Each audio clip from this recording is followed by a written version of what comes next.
Hi, it's Kim from the Shamrock Quilt Studio, and today I'm working on hand quilting, and I'd like to bring you along and show you what I've decided to do on our Blue Star project and how I'm making progress, or not really making progress as the case may be. But here I'm going to show you what I've decided to do.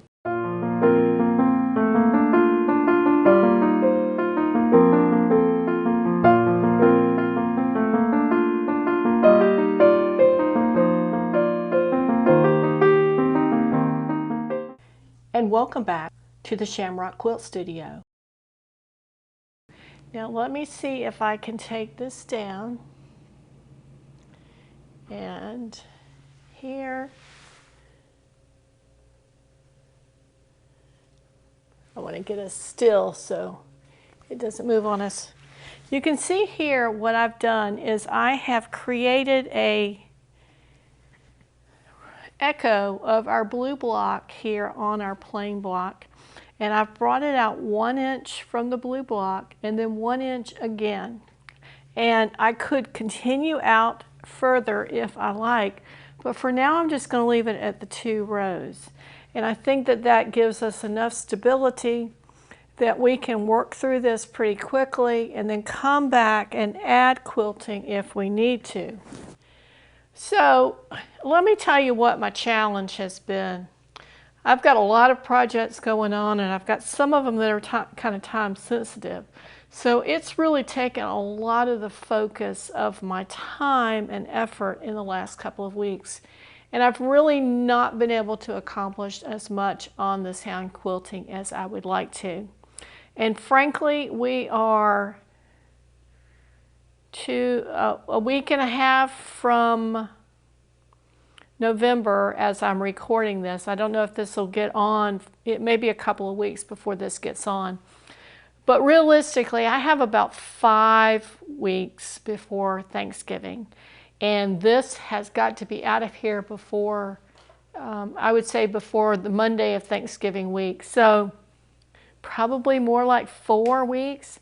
So I've got to get my rear end in gear and get enough of this done so that I can move it into another room and be reasonably confident that we're not going to have any issues with it. So I need to get in gear. So let's get started, and I'm going to come over here to this next one. Now there's 5 rows, 2, 5, 7, 10, there's 12 of these blocks. I had to do a little math in my head. And they don't take that long to do. Frankly, it's just a matter of making it a priority to do, and I'm going to try to do that this week and see how far we get. So I'm going to adjust the camera so you can see what I'm working on really well, and I'll be back in just a second. Okay, I hope you can see that pretty well. We've got this block in the middle that is a finished size of 2.5 inches. And what we're going to do is we're going to put a box around it with our hand quilting that is 1 inch bigger than our blue block. And I always use these little strips of gridded mylar as my working template. I'm just going to kind of pin those in place. And you see this is 1 inch here, so I can sew right along this edge and get exactly what I need. So we're going to start right there, and we're going to end right there. So we're going to sew down here, and then we'll come here, here, and here. And then we'll do that again 1 inch further out.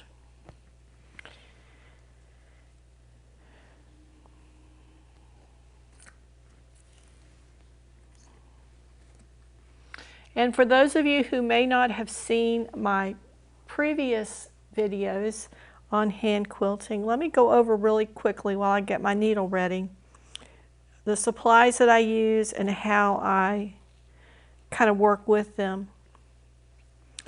I use the color-headed pens as both tools to hold things in place.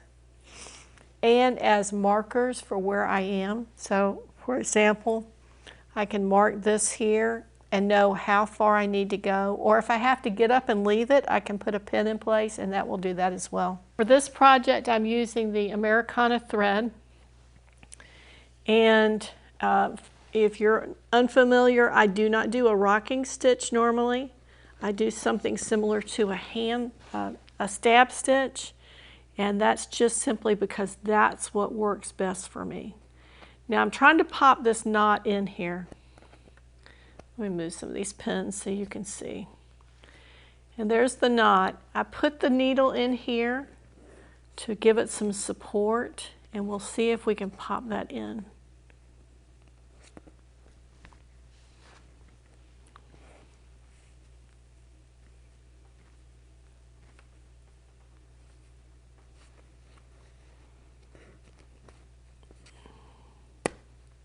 Okay. It popped through, but it also broke it off of the thread. So we're going to try for a little smaller knot because we want it to go in.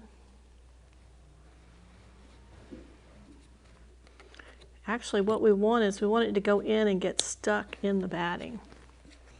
What I'm going to do is put in just a single spin around knot.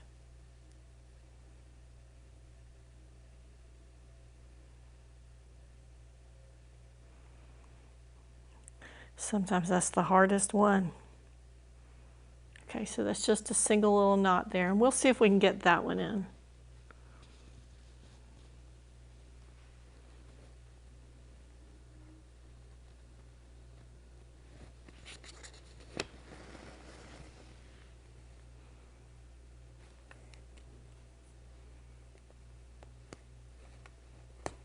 Okay, it is in. There it is, and it's in through the batting, so that should hold us fine. Okay, now I've got this lined up. This will give us a way to make sure that the stitching stays straight and also ensure that our stitches are it should be equal in length. And we're just going to hold that piece of Mylar firmly in place, and actually I'm going to put a couple of pins in to make sure that it does not shift on us. Okay, so now if we're stitching, it can't go anywhere. Okay. And usually I try to make my stitches on the top just a little bit bigger than 1/8 of an inch, and the ones on the bottom just a little bit smaller. That's just my own personal preference. If you are able to use a rocking stitch, I would encourage you to do that because it's faster. I think it's also easier on your arms and hands. I just personally, I've not been able to master it, and I think some of that is a physical limitation. Just have a lot of problems keeping my thumbs still and doing what I want them to do.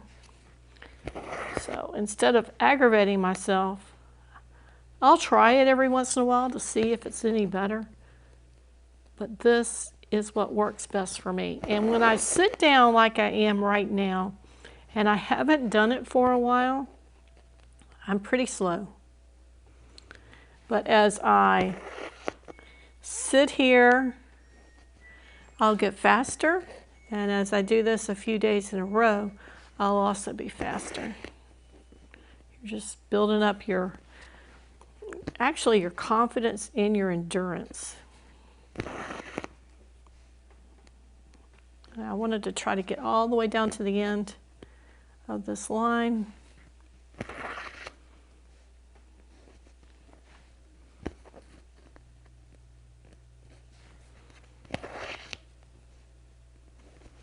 We are about 3/4 of the way there. And it's going pretty fast, I think.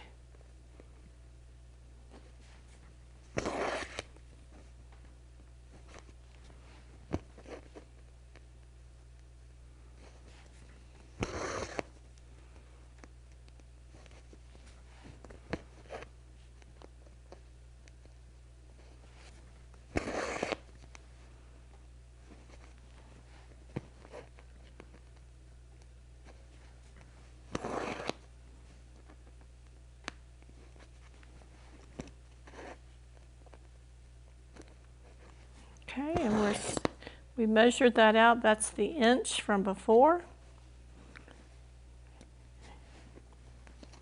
I think we can take that out.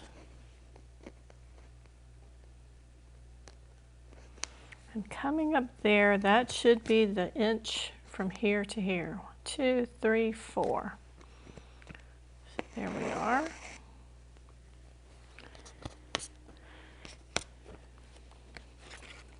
Okay, there's our line of stitches, and it's very straight. I hope you can see that. Very straight. And then what we'll do is we'll just reposition this.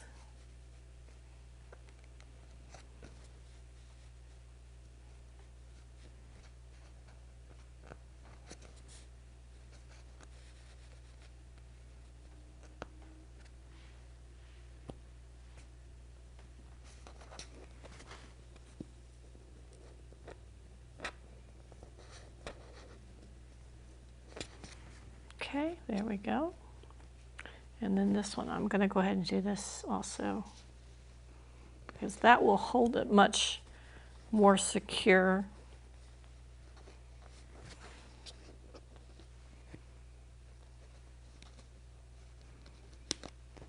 Okay, so then we should be able to stitch from here. And I think there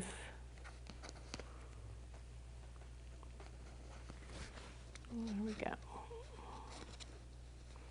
And we're going to come all the way over to here.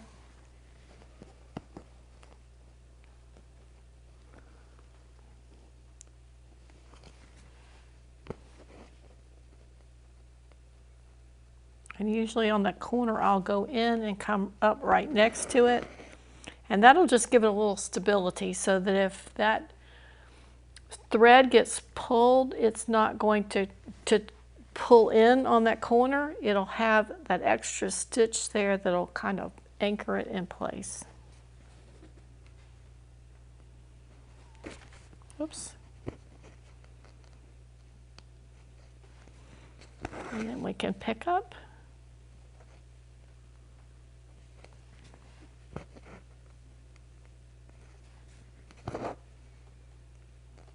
As I get a little more confident, I will start doing 2 or 3 stitches before I pull it, and that will help it move along quicker.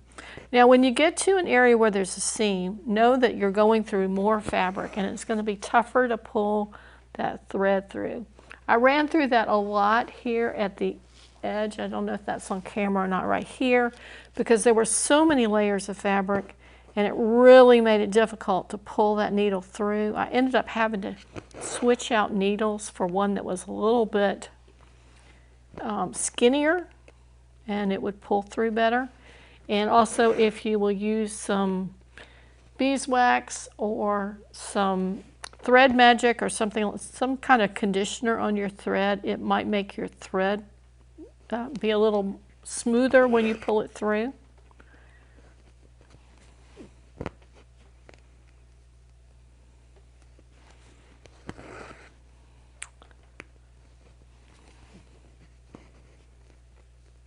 And I think we'll maybe speed up the video a little bit because I want to get all the way to the end in what I'm showing you today.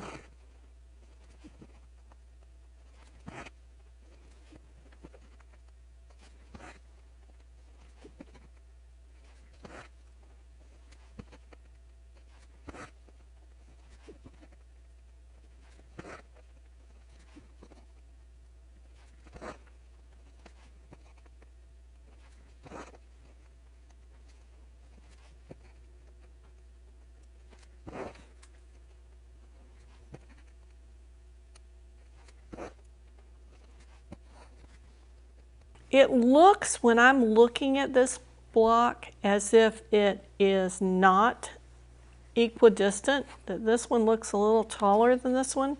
So I did some rough measurements and they are exactly the same. I think it's got a little bit of a tilt, but it is so minute. Yeah, it does have a little bit of a tilt down. So I think what we'll do when we come up to this is we will look at where our measurements tell us we should be and then adjust accordingly. So we will start down here. Let's go ahead and get this in here. Get this one here.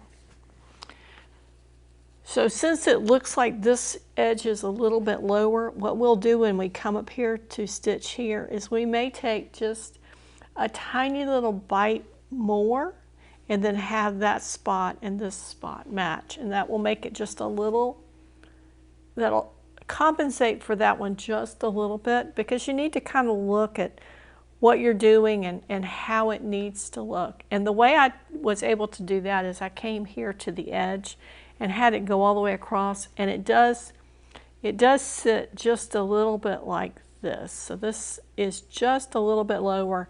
And when I say just a little bit lower, I mean it's probably a 1/16 of an inch or less. So our adjustment that we make will be comparable to that. So we're just going to come up maybe on the top end of the line instead of the middle of the line. Very, very small. If you try to over adjust, it will show up and the stitching will look crazy. But if we make small little incremental adjustments, it will balance that out.